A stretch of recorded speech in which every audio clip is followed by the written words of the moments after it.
Bonjour à tous et bienvenue sur ma chaîne YouTube.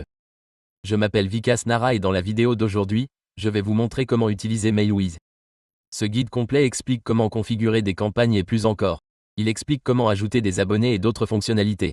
Toutes ces informations sont incluses dans cette vidéo. Regardez-la jusqu'à la fin. Et avant de commencer, si vous n'êtes pas encore abonné à ma chaîne YouTube, n'hésitez pas à vous abonner. J'ai publié de nombreuses vidéos de mail marketing sur cette chaîne et d'autres suivront. Commençons. Voici le back-end de MailWiz et le côté client. Laissez-moi vous expliquer la différence entre le back-end et le côté client. Voici mon URL principal. Voici mon URL principal et le back-end. Pour vous connecter au back-end, ajoutez back-end à l'URL. Pour vous connecter au côté client, ajoutez cCustomer. Si MailWiz est installé sur votre domaine principal, voici comment cela fonctionne. Si vous saisissez votre domaine principal suivi de back-end, vous serez connecté au back-end. Si vous ajoutez cCustomer, vous serez connecté au panneau client. Voici donc le panneau back-end et le panneau client. Je vais d'abord accéder à la section client et cliquer sur Ajouter. Un compte client est créé par défaut lors de l'installation de MailWiz. Vous pouvez également vous connecter directement au panneau client depuis cet emplacement. Par exemple, je vais le supprimer. Je clique sur Se connecter en tant que client. Je suis alors connecté au panneau client. Voici à quoi ressemble le panneau client. Toutes les campagnes et les tâches associées sont gérées ici. J'ouvre maintenant le panneau back-end dans un nouvel onglet. Dans ce panneau, vous gérez tous les détails et configurations du serveur. Vous devez les saisir ici. Tous les paramètres sont contrôlés depuis le back-end. D'accord. Dans le back-end, la première étape consiste à ajouter un serveur. Vous devez ajouter un serveur, par exemple un serveur SMTP, avant de pouvoir envoyer des emails via MailWiz. Commençons donc par ajouter notre serveur. J'ai ajouté un serveur AWS ici. D'accord. Je clique sur Mettre à jour. Si vous ne souhaitez pas mettre à jour une API existante, cliquez sur Créer une nouvelle API web AWS pour ouvrir le même formulaire. Je l'ai fait ici.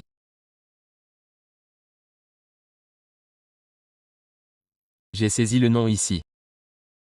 Il s'agit du nom d'hôte AWS. J'ai récupéré la clé d'accès ici. Lorsque vous vous connectez à AWS, voici votre tableau de bord principal. Depuis ce tableau de bord, accédez à mes identifiants de sécurité. Vous y trouverez la section « Clé d'accès ». Accédez à cette zone. Je supprime l'ancienne clé d'accès. Je sélectionne ensuite « Oui » et je crée une nouvelle clé d'accès. Je clique dessus. La clé d'accès s'affiche. La clé d'accès et la clé secrète sont affichées ici. Je les saisis ici. J'ai ajouté la clé d'accès et la clé secrète. J'ai ensuite ajouté le domaine des emails ici.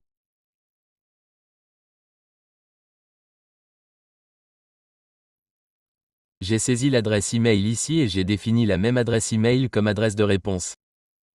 J'ai ajouté ces deux nouvelles informations. Je clique ensuite sur « Enregistrer les modifications ». Dans l'assistant de messagerie, lorsque vous ajoutez un nouveau serveur, une validation est requise. Je saisis donc mon adresse email pour validation et je clique sur « Valider le serveur ». Un lien de validation sera envoyé à cette adresse email. Lorsque vous ajoutez le serveur, son statut est indiqué comme inactif ici. OK. Pour l'activer, vous devriez recevoir un email du serveur. Je vais vérifier le dossier spam sous « Plus ». Regardez ici, un email de validation est arrivé. Regardez, il est arrivé il y a 0 minutes. OK. Je copie le lien de validation. Je reviens ensuite ici, je le colle et je l'exécute. Le statut est toujours indiqué comme inactif. Pour l'instant, regardez, le statut est passé à actif. Notre configuration est donc terminée. Pour lancer une campagne, nous devons accéder au panneau client. De quoi avons-nous besoin? Il nous faut une liste d'abonnés. Nous allons donc d'abord créer une liste d'abonnés. Je vais accéder à la section « Liste ». Je suis maintenant dans la section « Liste ». Ensuite, je clique sur « Créer ». Lorsque vous cliquez sur « Créer », vous devrez renseigner plusieurs informations. Je l'appellerai « Test » ou « Vikas Nera ». J'ajouterai ce que vous voulez dans la description. Vous pouvez saisir « VK » ou ce que vous voulez. Quelles sont les informations sur l'entreprise? Elles dépendent du destinataire. Par exemple, lorsque vous recevez un email, disons qu'il ressemble à ceci. D'accord. Les informations ci-dessous, comme les informations sur l'entreprise, ne sont pas dans cet exemple, mais elles sont présentes dans certains cas. Laquelle dois-je vous montrer?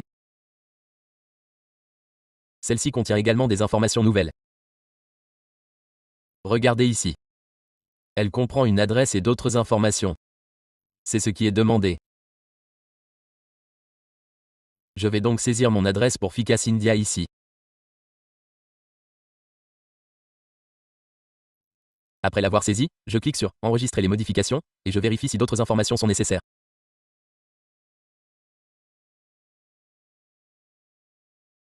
Je clique sur « Enregistrer les modifications ». Ma liste est maintenant créée. Je reviens à la section « Liste ». Voici la liste que j'ai créée. Je clique dessus. Je clique sur la colonne portant le nom. Quelles sont les options disponibles? Abonnés, pages et outils. Je vais d'abord dans « Outils ». Pour ajouter des contacts individuels, accédez à la section « Abonnés », cliquez sur « Créer » et ajoutez-les. Par exemple, je saisis mon adresse email. Je saisis mon adresse email et clique sur « Enregistrer ». Je confirme. Vous pouvez procéder de cette façon. Mais pour importer des emails en masse, comment faire? Accédez aux outils. Dans ces outils, vous trouverez 3 options, importer, exporter et copier. Pour importer vos emails, sélectionnez Importer. Vous pouvez importer de 3 manières, un fichier texte, un fichier CSV ou une base de données MySQL. J'ai un fichier texte de démonstration. Il contient 3 adresses email. Je les importe ici. Je sélectionne l'option « Fichier texte ». Je choisis le fichier. Il est sur mon bureau. Je l'ai sélectionné, j'ai cliqué sur « Importer » et j'ai importé le fichier. Regardez ici, il a été importé. Je clique sur « Retour » pour importer et revenir à la liste. OK, regardez ici, le nombre d'abonnés est maintenant de 3. J'avais 3 contacts. Il est affiché 3 ici. OK. Ensuite, vous devez lancer la campagne. Vous avez maintenant des abonnés. Si vous souhaitez préparer un modèle à l'avance, vous pouvez le créer ici. Donnez-lui un nom. J'ai créé et enregistré un modèle ici. Si vous avez acheté un modèle ailleurs, vous pouvez également le télécharger ici. Il devrait être au format HTML. Pour en créer un nouveau, cliquez sur « Créer ». Vous pouvez le modifier et le personnaliser à votre guise. Nommez-le comme modèle et enregistrez-le ici. Lors du lancement d'une campagne, il vous suffit de saisir son nom. Le design enregistré apparaîtra ici. C'est fait. Je vais maintenant accéder à « Toutes les campagnes ». Vous avez alors une liste et un modèle prêt. Il vous faut maintenant créer une campagne. Je clique sur « Créer ». Pour cette démonstration, je donnerai à la campagne le nom que vous souhaitez. Je l'appellerai « Test » et je sélectionnerai une liste. On me demande de sélectionner une liste ici. J'ai créé une liste nommée Vikas Nara. Je l'ai sélectionnée ici. Je clique ensuite sur Enregistrer et Suivant.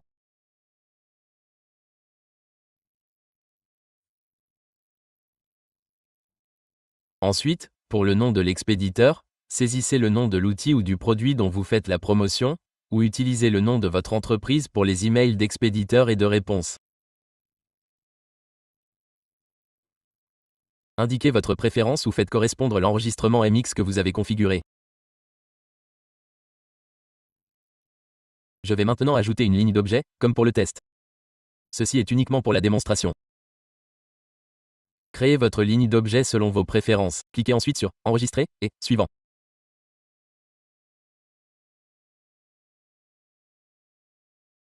Si vous avez déjà un nom de modèle, cliquez ici, cliquez sur Modifier et sélectionnez Modèle. Tous les modèles s'afficheront et vous pourrez en choisir un. Je n'en sélectionnerai pas pour le moment. Je cliquerai donc sur Annuler. Si vous en aviez sélectionné un, vous cliqueriez sur Choisir et ce modèle apparaîtrait ici. Je vais créer quelque chose de simple comme ceci. Je vais copier-coller ceci et l'agrandir légèrement. Voilà, toutes ces étapes sont terminées.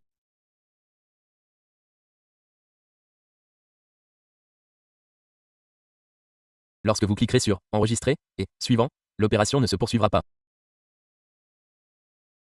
Ci-dessous, deux balises apparaissent. L'adresse complète de l'entreprise et l'URL de désabonnement. Je les copierai et les ajouterai ici. Je placerai celle de désabonnement en bas. Ce sont des codes courts. Les informations sur l'entreprise que vous avez saisie dans la liste apparaîtront ici, ainsi que l'URL de désabonnement. Comment souhaitez-vous afficher l'URL de désabonnement? Je coupe cette partie. Attendez une seconde, je coupe ceci. Copiez-la. D'accord.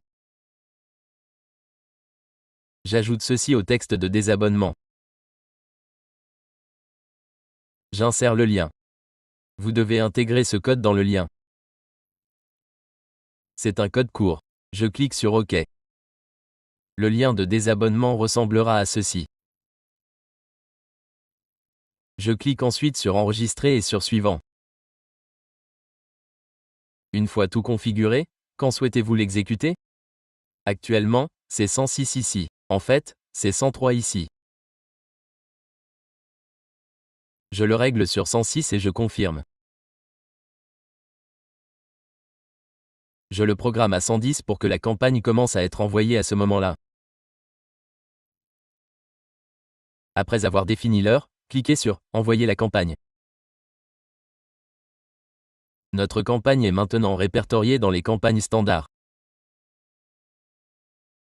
Elle indique 0 envoyé, 0 livré, 0 ouvert, 0 cliqué ici. C'est parce que je l'ai programmée à 1h10 du matin et ce n'est pas encore l'heure. Si vous cochez toutes les campagnes, elle apparaîtra également. OK. Une fois 110, je vous montrerai les résultats. En attendant, je mets la vidéo en pause. Ensuite, je vous montrerai aussi les statistiques d'ouverture. Je vais donc arrêter la vidéo pour le moment. Regardez ici. Notre campagne a été envoyée. Elle indique 100% d'envoi. Combien ont été envoyés? Combien ont été livrés? Quel est le taux d'ouverture? Quel est le taux de clic? Combien ont été rejetés? Pour l'instant, elle indique 0. Pour tous les détails, cliquez sur « Aperçu ». En cliquant sur la version web, vous verrez à quoi ressemble votre email. Ceci est mon email. Voici son contenu. Voici les coordonnées de mon entreprise. Et voici le lien de désabonnement. OK. Pour copier cette campagne, cliquez ici. En cliquant sur « Aperçu », vous afficherez tous ces détails. OK. Consultez les derniers liens cliqués. Voici le lien de désabonnement. J'ai cliqué sur le lien à 116. Il est 11 heures. J'avais paramétré la campagne à 110. Je pense que cela dépend de votre rôle. OK. La dernière ouverture indique qu'il a ouverte. La NRA l'a ouverte. Les abonnés les plus ouverts. OK. Tous ces détails s'affichent ici. Cela prend un certain temps. Cela dépend de la tâche planifiée. Cela signifie que selon que vous l'avez configuré sur 2, 5 ou 10 minutes, les données sont mises à jour en conséquence. OK, mon travail est terminé. Je vais maintenant accéder au panneau d'administration et vous expliquer quelques points supplémentaires. Vous avez ajouté le serveur de distribution ici. Pour gérer les emails rejetés, vous pouvez en ajouter un en cliquant sur « Créer ». OK. Ensuite, je vais dans les paramètres, puis sur « Cron » pour augmenter la vitesse d'envoi des emails.